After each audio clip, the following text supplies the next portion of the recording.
All right, you guys, it's been a while. This is Linda Kelly, Haight Street Voice Radio. I'm staring at the window that I used to be in, kitty corner from where we are. And I am with Brandon Loberg. Hi, Brandon. Love you. Hey. And we are at the Counterculture Museum doing Haight Street Voice Radio kind of pop up here in the window. And so far, it's fun. They're storming.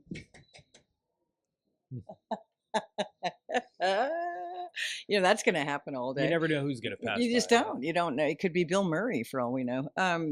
So Haight Street Voice Radio, we've been a little off the air for a few months because the Duel and Larson is figuring out what they're doing. Sure. And who knows, Haight Street Voice Radio might be over there, but that's besides the point. I'm with Brennan Loberg, who I'm going to read a little spiel. We're doing a new thing. Thank you, Thor Young, my grant, the guy who goes out and gets the money, I like to call him, called Rising Voices, because the counterculture, where do we go from here? Messages from the new counterculture. We're not sure we like the word new because it's not really new. It's just evolving. So it's a continuation. Yeah. It's another link in the chain that leads back to practically prehistory, I guess, Yeah. something like that. Cavemen. We talk about that a lot. Yeah. So welcome to Rising Voice. I'm just going to do it and then we can, whatever. Welcome to Rising Voices, messages from the new, I'm going to call it modern counterculture. I'm Linda Kelly, Haight Street Voice Radio. For generations, the Bay Area has been a place where the culture moves the needle forward. Artists, activists, musicians, organizers, and everyday people have challenged the status quo and imagined new possibilities for how we may live together. Today, we find ourselves in another moment of change. So what else is new, huh? Communities are asking difficult questions about equity, belonging, leadership, and the future of our city, our fair city, San Francisco. We love you. Rising Voices is a space for these conversations. I will just cut to the chase. Today, I'm talking to, as I said, Brandon Loberg. And Brandon, I'll just say a little spiel about him. I'm honored to speak with you today, although I love hanging out with you. Maybe going to Zam Zam and having a drink too. But that's a different day. Brandon is a key team member at the Counterculture Museum and a deeply knowledgeable expert on the movements that define the neighborhood, a longtime associate of the Beat Museum over in North Beach. He has brought his passion for history to the iconic corner of Haight and Ashbury, where he plays a vital role in the museum's mission at the corner of Haight and Ashbury, where I blew that. To preserve, hey, yay! Our pals out the window here. Yay, we are attracting people already. This is great. Yeah. Sorry, I'm reading off the script here, No, you guys, but it's a new thing. It says you're a scholar of the streets. I didn't make that up. My grant writer. It's kind of true. Are you a scholar of the streets? I guess. I That's mean, kinda anyone cool. that's spent enough time on them, I guess, can claim that. You understand how neighborhood's history provides a roadmap for the community. I agree with that. Brandon, welcome. Thank you. To Rising Linda. Voices. Appreciate that. You're very welcome. It's good to be here. So let's just start at the beginning. Where are you from? I really have known you, a few years now. I don't know where you're from. I don't know how old you are, if you don't mind sharing that. So I am 42 years old, and yeah. I'm from Grass Valley, California, Okay. up in the Gold Country of Sierra foothills. Okay. And what brought you to San Francisco? San Francisco brought me to San Francisco, really. I mean, good answer. It's funny. I often say that that I came here for college, that I came here to go to SF State, but that's only kind of Gators. Partially true. It was I had a good experience at State. I don't want to throw shade or anything, but honestly, going there was kind of a ruse to move here. I'd always wanted to be in San Francisco. I'd always been attracted to the city. I remember probably the first time I ever came down here on a family vacation, came down for a Giants game, and this was like, I think, weeks before the Loma Prieta. Oh, I was I had no idea, but yeah. But I remember being in the car and just kind of driving around. I'm like I was like all of 5 years old, and just being that kid with his face pressed to the window, being just like I'd never seen big buildings like that, and places so teeming with activity and all that. And so I think that was kind of the part of the city bug that bit me. But had you been reading about the beats and all of that? Did you have all of that? Were you that kid? knew that question was coming. Yeah. Actually, truth be told, I was not. I mean, my introduction to counterculture, uh, and all things, I guess, alternative and whatnot, was actually through punk rock when I was in high school. And I mean, I was going to high school in the late '90s, early aughts, and so there was kind of a resurgence of that. I missed the beginning of it in the '70s and all that. Yeah, but, I was at like I always tell you, I was at Winterland in 1978 and seeing the last Sex Pistols show. That's right. Yeah, I was 15. right. So punk rock for me too is Sure. very counterculture. It's sort of like, well, I don't want to live behind a white picket fence and have 4.5 kids or whatever. So Sure. it's I mean, yeah, it was, kind of among many things. I think, part of it was just an attraction to the energy of that. And part of it was, that sense of being, a community that said, hey, it's okay to be different. Yeah. It's okay. In fact, even laudable, not to kind of follow that formula. And that was, kind of the formula that I grew up with was, you know, being kind of a suburbanite, and that was just kind of what you did. Is you found somebody and got married and had 2.5 kids, and what did I say? just was 4.2 kids. well, That would be weird. Whatever. call me. But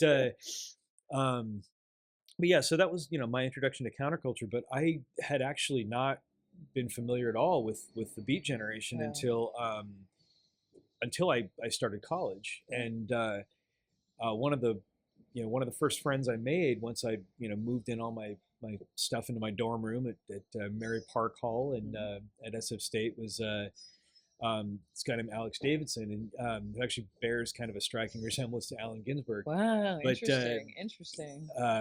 He and I I think we'd been in town less than a week, and we were like, well, hey, let's go up to North Beach and walk around and grab a cup of coffee, maybe see if we can find some jazz or something like that. And so we're walking up Columbus, past City Lights Books, and he kind of looks over and he's like, oh my God, there it is, City Lights Books. And I'm like, well, I love a good bookstore, but why is this one special? Yeah. And his jaw, I swear, hits the concrete. He's just like, what? Like, how do you not know about this stuff? And it's like, well, sorry, small town kid. I guess I just wasn't initiated. And so he, long story short, he started loaning me all kinds of books and everything. And awesome. One was Anne Waldman's The Beat Book, one of the anthologies and everything. And so, just got further and further into it, and found kind of my favorites. Like the bus. Not unlike the bus, I guess. Further reading, as it were. Yeah. But yeah, became more and more attracted to that, more intellectual counterculture, and I think that was one of the things that kind of drew me toward the Beats. As I think there's always been kind of this as I said before, another link on the chain, right, that connects these different sort of counterculture movements with one another. That the Beats, the one kind of one of the earliest sort of impressions I got was that the Beats were this group of people that made it cool to be well read. Right. It made it cool to be smart, to be curious, to be interested in intellectual subjects, or just even literary ones, meaning of life type stuff. Yeah. Sort of thing. And that's kind of the thing that I think most of us need when we're that age. You're in college, you're late teens, early 20s, trying to make sense of your place in the world, and you're asking these same existential questions that people like Kerouac and Ginsberg and everybody were asking. Luckily, when I went to SF State, I knew that I was just asking everybody else what they were doing, because I didn't really know what I knew I wanted to listen to stories for the rest of my life. Sure. So I would just say, what's your story? Morning Glory kind of thing. And I started realizing, well, man, that's kind of fun. I'm just going to listen to the stories for the rest of my life. And thank God Ben Fong Torres was there. Anyway, my point is that that curiosity is really what lures us forward, I think. Well, it's funny you say that, because for a long time, when everybody would ask that sort of almost rhetorical question, making small talk, hey, what do you do? Right. And I would always say, well, I collect stories. Yeah. And because that's part of it. I think that stories are incredibly important, and that was something that I think was instilled in me at a pretty early age that, you know, to care about the stories that people tell, the stories that people have to tell or compelled to tell, or the stories that just kind of the people kind of find themselves carrying around. Yeah, you know. they are the story, really. Okay, so what? Let's see.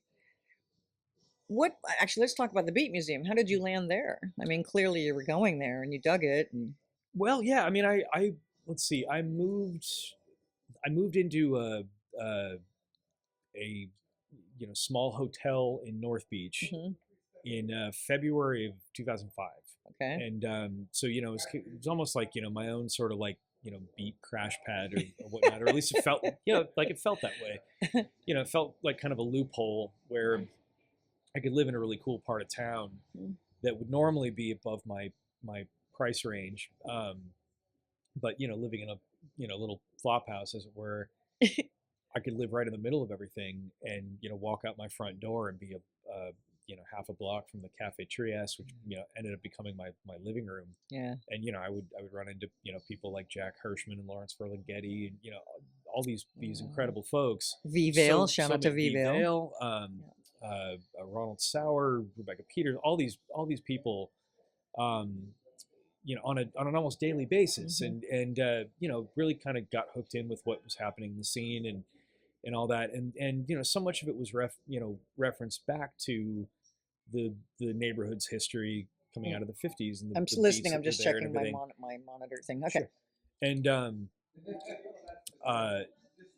so then in 2006, this place called the Beat Museum opens up as kind of a pop-up in there's a gallery on Grant Avenue. It's still there. It's called Live Worms Gallery, and it was this new thing. The Beat Museum was opening up there, and so naturally, I lived literally right around the corner, and I'm like, well, I got to go see that. And so you know, did, and you know, went to a few events and stuff like that, and you know, wound up meeting Jerry and Estelle and. Thank you, Brian. Jerry and Estelle, for letting us be here today at the Counterculture Museum. And you know, we all kind of became fast friends. We, you know, the Beats, I guess, to a certain extent, are kind of a niche interest. Yeah. So you know, we find our people, as it were.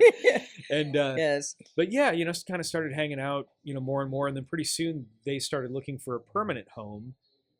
Because you know, as I said, the pop up in the gallery was just kind of a pop up to see if the neighborhood was receptive to it, and you know what they could do. And so they found kind of a short lived location way down at the Cannery, the end of Columbus and Beach down there, and that didn't end up lasting, and it was kind of the wrong place for it. But then they found the storefront on Broadway. And this was before I was involved in any sort of official capacity. It was just kind of a hang around back then. But yeah, they found the place on Broadway and you know, put some paint on the walls, you know, very kind of minimal setup. And it was around that time they did like the grand opening was, I believe, in the summertime of that year. Okay.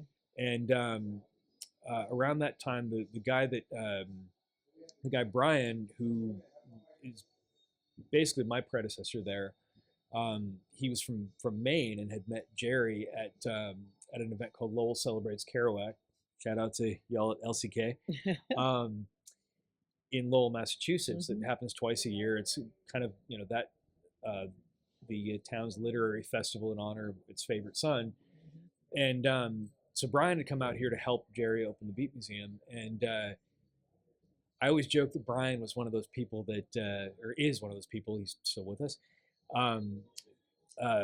who's probably read a bit too much of this stuff. And I say that only half jokingly because every few months he would need to go and travel someplace. And, I think the first time, if I'm not conflating my timelines here, he and his girlfriend bought a camper that ran on vegetable oil. It was like, you know, converted to vegetable like oil. Everywhere you and he decided, you know, hey, you got to, you know, take this on a cross country trip. And another time, you know, a few months later, he was like, I got to go hop a freight train somewhere, and ended up hopping out of I want to say Emeryville, and went to you know, got as far as Carson or Elko Well, or a lot of someplace. magic. I mean, I found in my life. Sorry to interrupt that through line, Sure. but when I've said screw it, I'm gonna drop everything and move to New York when I was 21, Yeah. or it magic happens when you're on the move like that, which No, is of the on course. the road thing. I mean, and Well, there is.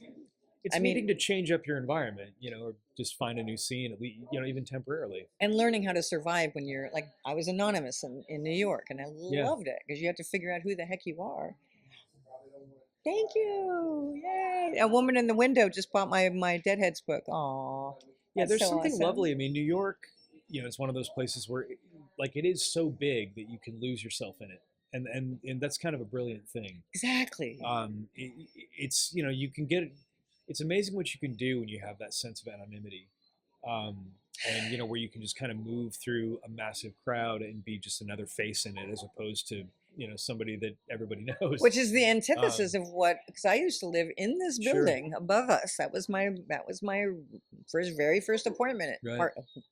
apartment in 1982, and I know everybody here now. All these Yeah. years later, after an I 8 was going to years. say we've hung out together, and you Yeah. literally know everybody. Well, I don't know these two crossing the street, So, but the thing is,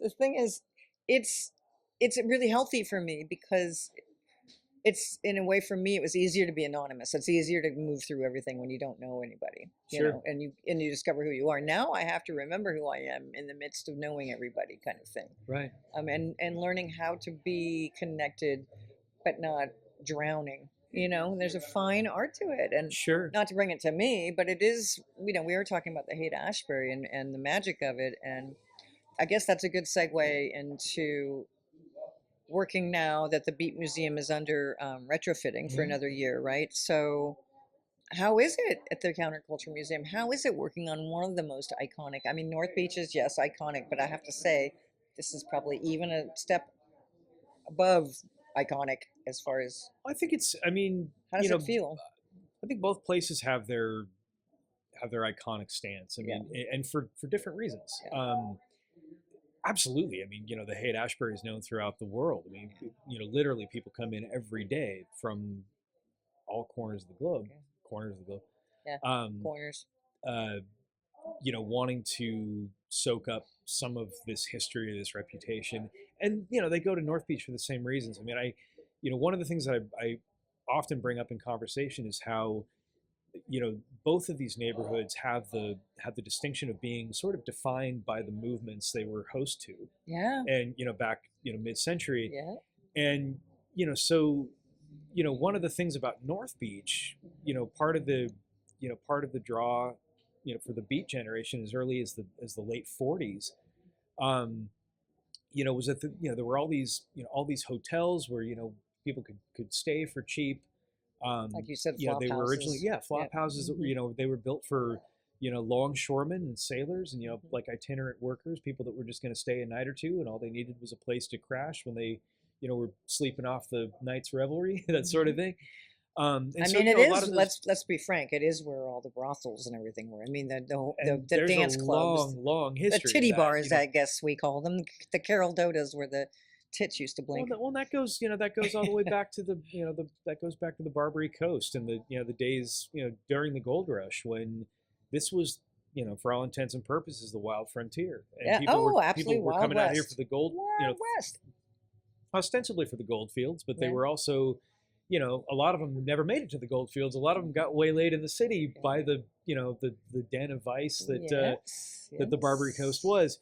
Anyhow, part of what led to there being this movement in the arts and poetry and literature and all that, with the coming together of the Beat generation and the San Francisco Renaissance, and we could get into that further, but part of that was because that neighborhood just became kind of this mecca for that, where you could live there cheap. There was a community around. There were things like bars and coffee houses, because you didn't have common space in those hotels. Your living room became the cafe downstairs or the bar down the street, and that's how you ran into your people. Mm-hmm. That is comparable to here, because the rents were cheap in absolutely. the 60s. Well, that's kind but of it was where I was going with yeah, that. your house was like 20 people or whatever. Not necessarily commune, but I mean, the dead had what? Sure. 8 people living in one huge house and all of that. So, Well, and then the neighborhood was right here. Well, there was right? always this dynamic. I mean, by the time the 50s were drawing to a close and the 60s were beginning, um, you know, it was harder to find rooms for rent in North Beach because it had become rather notorious for that movement taking place, and so consequently the youth culture began to kind of migrate over here, Mhm. and because of just what you said, those those apartments where you could move a handful of your friends into a flat, have kind of your own de facto commune, even if you didn't call it that. It was Yeah. essentially that. I remember Dennis McNally talking about how when he moved here in the mid '60s, that you could move in 4 or 5 of your friends, and by the end of the month, when it was time to pay the rent, really all you had to do was each of you come up with $10. ten Yeah. dollars, Yeah, yeah, yeah, yeah, yeah, and yeah. he said that even amongst our his group of friends, who were all artists and musicians and acid heads and whatever, if you couldn't come up with $10 at the end of the month, you were a bum. Yeah. And that was just kind of the thing. But the point being, I think there's always been this kind of tale of two cities. Yeah, it's beautiful, actually. I like that. This dynamic between North Beach and the Simpatico, Haight. even. Yeah. I mean, let's bring up Jerry Garcia. I didn't mention yet, but we are sitting in the middle here on Wednesday, August 5th, is the middle smack dab. We didn't plan it this way. I didn't even think of it. Is the middle of a thing called the Days Between, which is Jerry was born August 1st and passed August 9th. Right. And Jerry loved North Beach. He loved the beach. Absolutely. So I love the fact that he's kind of like the poster child of started over there and ended up over here kind of thing. I mean, he was from the Excelsior, clearly, but as far as passion and what he was interested in. Well, you could say that Jerry also, you know, in more recent years, the city's urban bohemia, as dubbed by the San Francisco Chronicle, among other things, Yes. it was the Mission District. Mhm. And you could say that Jerry's almost a bridge between, that makes three different Yeah, right. kind of, Absolutely. urban bohemias Hmm. in San Francisco. That Jerry had that connection with the Excelsior and the Mission, uh, and then the connection to the Haight before that, and then North Beach before that. And I remember my friends had a radio show at Pirate Cat Radio, if you guys remember that. Shout out to Pirate Cat. Shout out to Pirate Cat. And I remember one afternoon listening to their show, and they broke for took a break and played Jerry Garcia's "Walking in the Mission in the Rain," and it was like, oh yeah, okay, that is a connection there. Yeah. So you could say he bridged several different things. Absolutely. I had the great pleasure of hanging out with Jerry. Ironically, I had to move to New York to finally meet the band because I thought the Dead sucked. I was into the Sex Pistols and the Dead, Sure. the punk rock thing. We all find them in our own time, Yeah. Well, we mellow out in our old age. But I just kind of wanted to do the shout out to Jerry in that this really is, this is our maiden voyage on HV Voice Radio in the Counterculture Museum. And this is right at the moment of pop up. And I'm so grateful again. And just to be doing this when, literally, 63, 62 was when they started hanging out around here. Yeah. V Vale, even. Shout out to Right. V. There's that famous picture of Vale there on the corner. Jim Marshall, I believe, took. And Jim Marshall, yeah. Yeah, it's a beautiful, and there's V.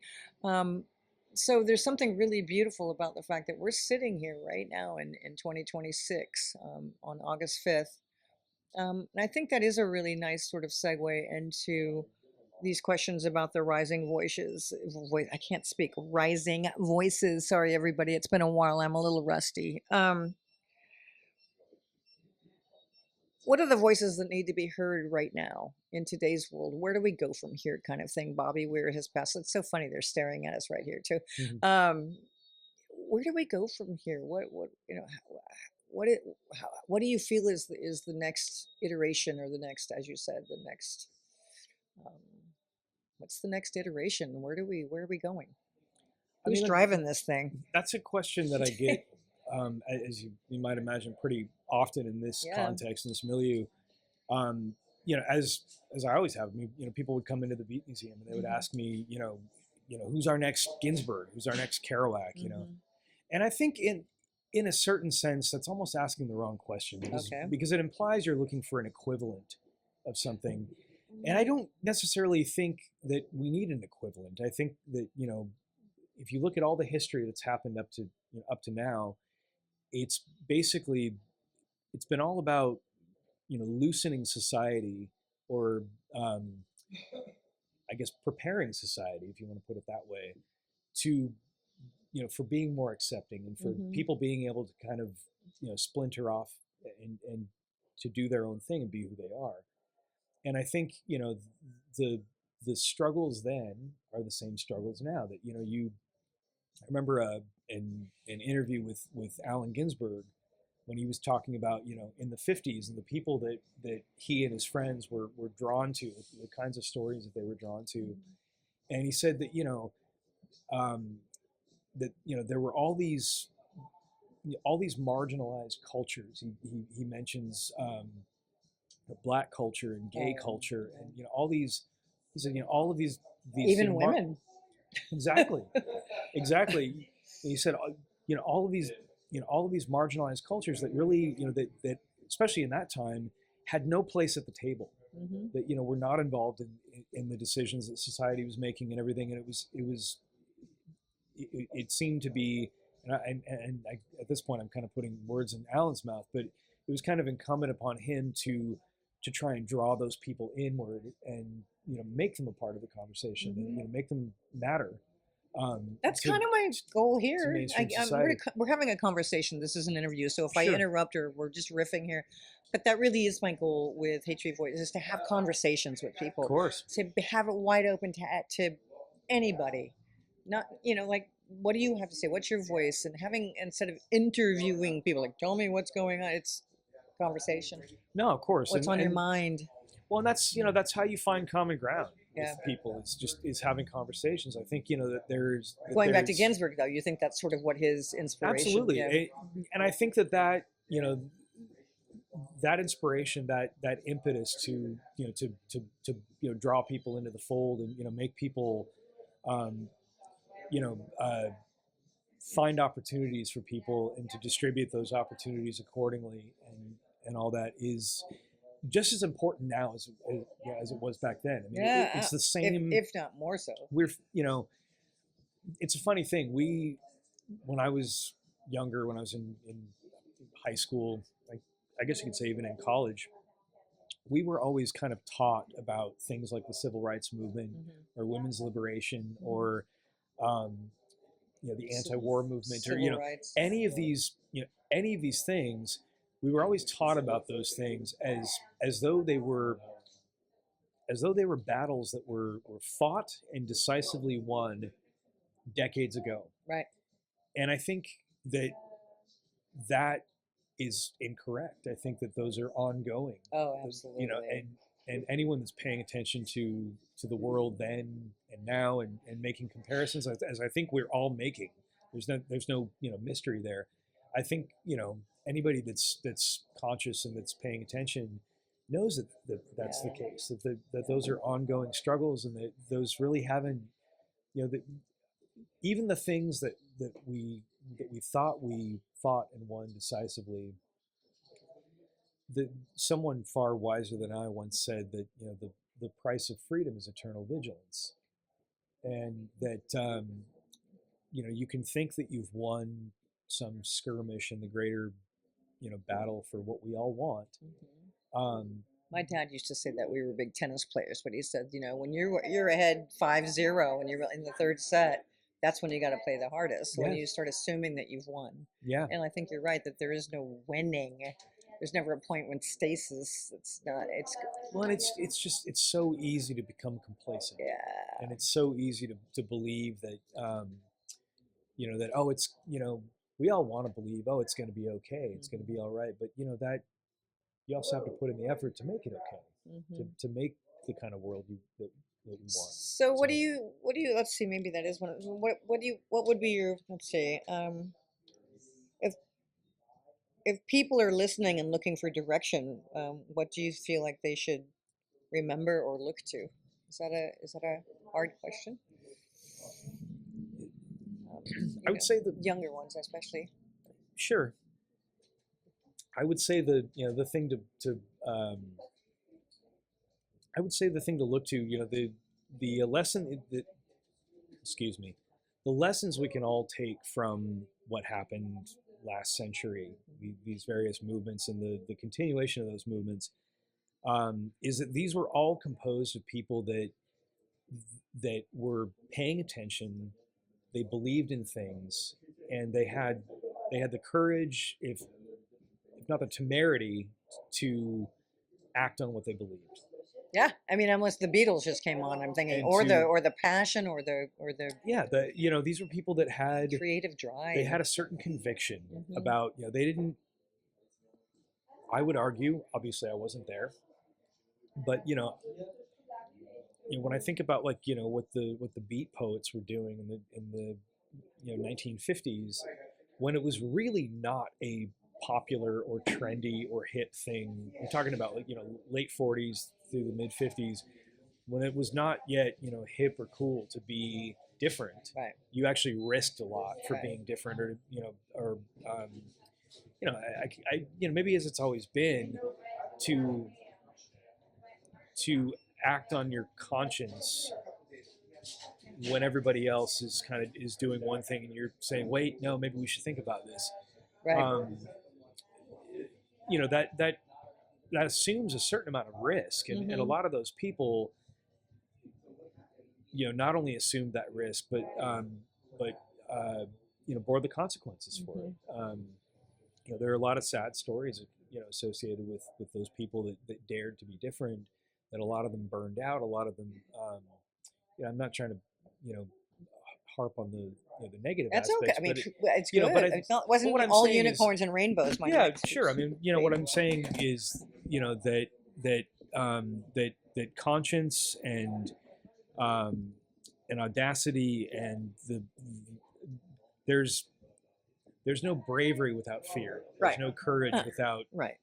without adversity.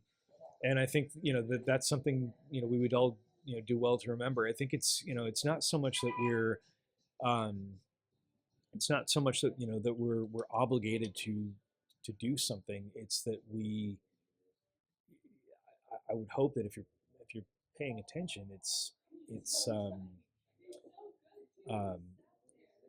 just possessed with a feeling it's the right thing to do. Yeah. I don't know. My main thing is that I mean, my is that I hope that I help create a space where people feel good, feel safe enough to express themselves, feel safe enough to. Well, that's a big part of it. Feel safe enough to be a little weird, or Sure. to be vulnerable, or to be sad, or to and have it be okay. Well, that's a big part of it. I mean, to go back to kind of when I first found punk rock, it was the people that you would find in those spaces were all kind of united by the fact that we were all misfits. We were all we were all Great nerds band. about something. Yeah. We were all we were all a little bit weird, and we all felt a certain amount of insecurity in the outside world. But you got together in these you got together for a show, and these were all people that were like you, and that I feel like it's coming in, and it comes in cycles, because I'm just thinking about the Mabuhay Gardens coming back around. Sure. And the Counterculture Museum, the interest in counterculture that's coming back around, again. Well, I think that it is a cyclical thing, don't you think? There's actually two things. I mean, number one, we're pissed at the government. I mean, we're not supposed to get into politics, but there's a lot of angry people. I mean, there's a lot of anger, and there's a lot of division. That's just an observation. Punk rock feels good.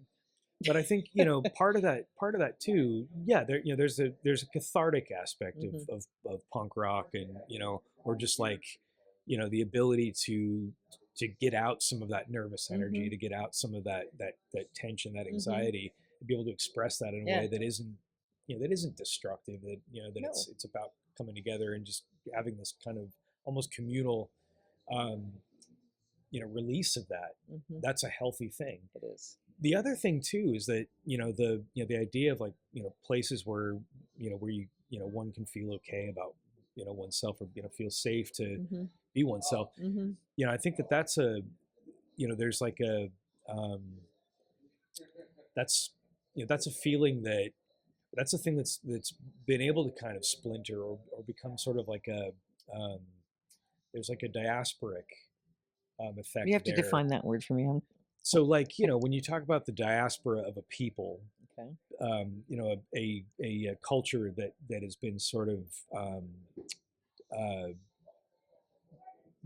that's sort of flown apart throughout the world and deposited itself throughout the world, like they say the Jewish diaspora or the Black diaspora, where people have found themselves far flung from the place where they originally came from. So okay. I think that there's a Just similar place, like a kind of almost. yeah. I mean, I really should know what that means, but to I a always certain had extent. yeah. But I think that there's that same diasporic effect that's correlated with counterculture, that people find a way to kind of break off into into whatever splinter faction they find. You find your people and you do what you feel is the right thing to do. What makes sense to you. And I think that there was a time, maybe mid last century or so, where there was sort of like a cultural vanguard. There was certain people were household names, certain there were certain bands, certain artists, certain writers, that everyone kind of knew. If you were a part of that culture, you walked into another person's house and you saw the same posters and the same books and the same records and all that stuff. And I think that as that culture kind of infiltrated the mainstream, you can put it that way, it gave so many more of us permission to do that ourselves, and to break off into splinters of what made sense to us. And so like I said, for me, my introduction to that was punk rock. But like you kind of trace that chord back to the wall and you realize that, well, that came from a variety of other subcultures that also kind of splintered away from one main vanguard or whatnot. We're definitely this is freeform radio, ladies and gentlemen. It's a podcast too, but I don't like that word. I myself have had to learn people that love Taylor Swift, the mainstream. Hey, you know what? If that turns them on and they're happy about that, I've learned to not be as judgy as I used to be about that kind of stuff, which I think is it's an interesting point. I think because I mean, there were again, when I was a lot younger, kind of off kilter, but when I was in high school, there were a lot of I mean, Barry Manilow was big when I was a kid. You know what I mean? Yeah. Well, I mean, there was, part of, there's sort of a paradox when it comes to subculture. And I'm glad you brought this up because it is something I have a few words about. Yeah. Good. Thanks for being here again. Thank you. I mean, thanks for having me. I obviously I enjoy talking about this kind of thing, and I think it's something that matters. It is. That with any subculture, every so often, and in some cases very often, you run into people that sort of posit themselves as gatekeepers of that culture. And I think, for a lot of folks that do that, it comes from a sincere place. People are saying something like, well, this is something that matters very deeply to me. This community is something that matters very deeply to me. And I don't want people that don't get it showing up and taking this away from us, or somehow diluting it or perverting it into something it's not. And I get homogenization. I totally understand that. But while for a lot of people that do that, it's all about ego. It's about, well, this is mine. This is something that belongs to me, and I want to control it. I want to be the person that dictates terms. There was one of the things that I always found distasteful about like the punk rock scene was the people that were always seemed to be showing up that were always dictating who were posers, who had sold out, and all this stuff. And I'm like, I never had time for that. That's one of those not things just punk where rock. That's everywhere. It's across everything. the board. It's like, oh, well, you only got into the Dead after Jerry died or whatever. Right. But you know, so there's a lot of folks out there that weren't alive before Jerry died. So you or know, even Bobby now. right, And I never exactly. saw Bobby. But it's, you know, it's one of those Love you, things. I Bobby. think people find things for their own reasons, Yes. and people enjoy things for their own reasons. And you know, life is short. Yeah. I always defer to Prince on that. You know, we're here to get us through this thing called life. You know, and whatever that is for you, whatever really does it for you, I am not one to tell you that that's not cool. Mm-hmm. There was a professor. This was a story. It was in the news, but probably about a year ago. There's a professor at Harvard, and I cannot recall her name, unfortunately, at the moment. But she started offering a course in the music of Taylor Swift. Mm-hmm. And of course, she caught hell over it. She caught all this backlash from people saying, well, that's not a, you know, that's not high art. That's Right. not, you know, proper academic fodder or whatever. Right. And her retort to that, I thought was brilliant and right on point. She said that, well, you know, why do we study art? Why do we bother? Why do we bother to study art? And it's, well, you know, because it's something that moves people. It's something that motivates people. And you know, even if you don't like that particular art, even if it's not art that appeals to you, regardless, it appeals to a hell of a lot of people. And so on that alone, it's something worth studying. It's ironic that I don't have a rebuttal. We're ending up with Taylor Swift. So, not ending up, but we've looped around to Taylor Swift. Sure. I mean, you know what? I think it's pretty brilliant. Not brilliant on my part, but just kind of a interesting reality that we did, because like I grew up here. Like I lived, like I said, you know, I didn't grow up with the hippies, but and I said enough with the hippie thing and moved to New York. But there comes a time when you just got to let everybody like what they like and carry on, you know. And it's a challenging thing. Well, I think a lot of the time, unless they're hurting somebody, that's when of course. You know, well, right. I mean, Right. always you got to call people in when you know when it becomes something harmful. Yeah. And you know that I don't think any of these subcultures are without that. Right. I mean, like I spoke, you know, kind of briefly about the various casualties that happened in the beat scene, or also like in the punk rock scene. There was a point when, you know, the part that I wasn't around for was, you know, in the 70s and 80s, there were a lot of drug casualties. Like, you know, heroin in the 70s was huge and took a lot of people. And now, the Grateful Dead family suffered a lot of loss. Absolutely. Yeah. And so, you know, so there is that aspect, and you know, you obviously want to, you know, do right by your community, and you know, try not to let that become the thing.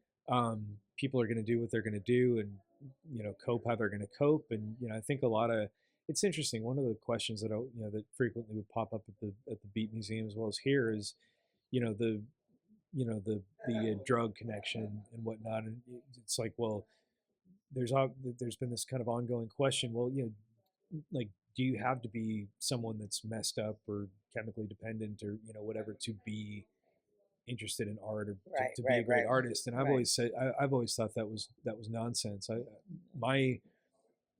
least in my experience, you know, what often brings a lot of people to the arts in general is they're looking for that refuge. They're looking, you know, they're coming from a society that doesn't accept them.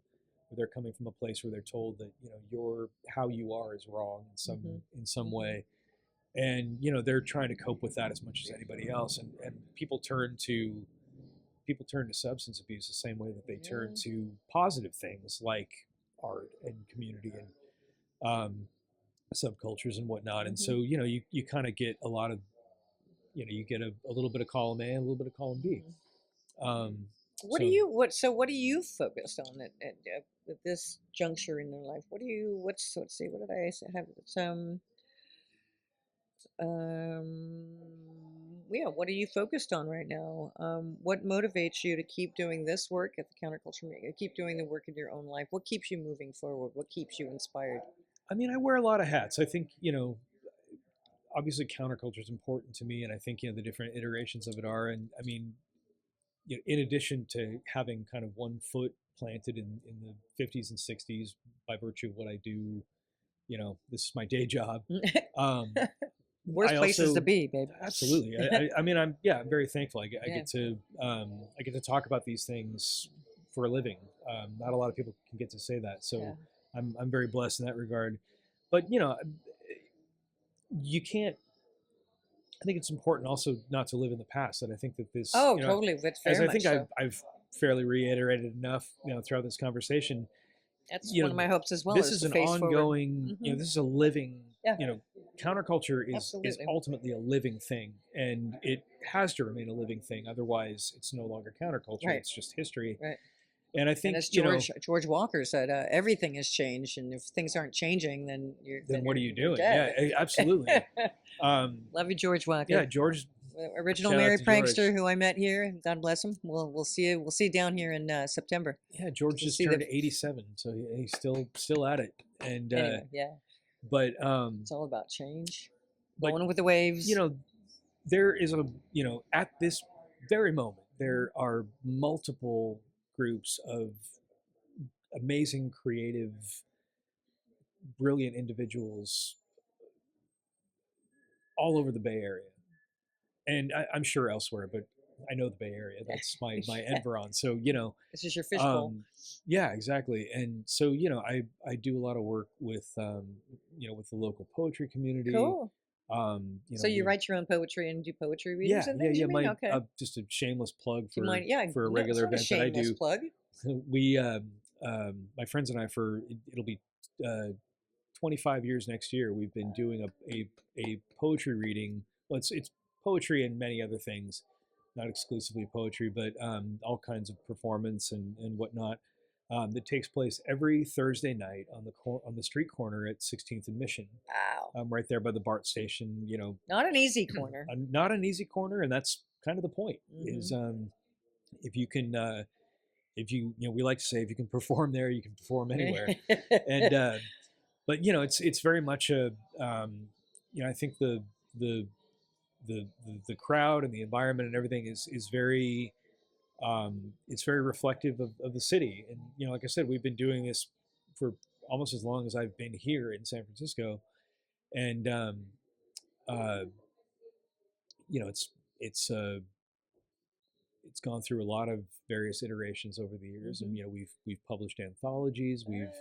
There's been a lot of people that have met up there that have spun off into other bands and performance troupes and theater and just all kinds of different artistic expression. And so I like to think, and I don't know if this is grandiosity or my own ego or what, but I like to think of that intersection as a as an important sort of cross section of the city as similar to like Grant and Green or Columbus and Broadway or Haight Ashbury, in that sense that it's this place where people kind of find themselves at a crossroads. And some really amazing art and expression and all that has come out of that. All right, now I guess we should probably wrap it up because this is our little maiden voyage. But we're in the Haight Ashbury. We're looking at the Haight Ashbury sign. I'm like staring at it right now. Haight Street Voices, hyper local with a global perspective. Yeah.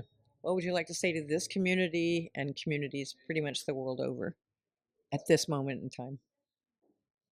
I think as much as it might sound like kind of a cliche, I remember hearing this in the '90s that that thinking globally and acting locally.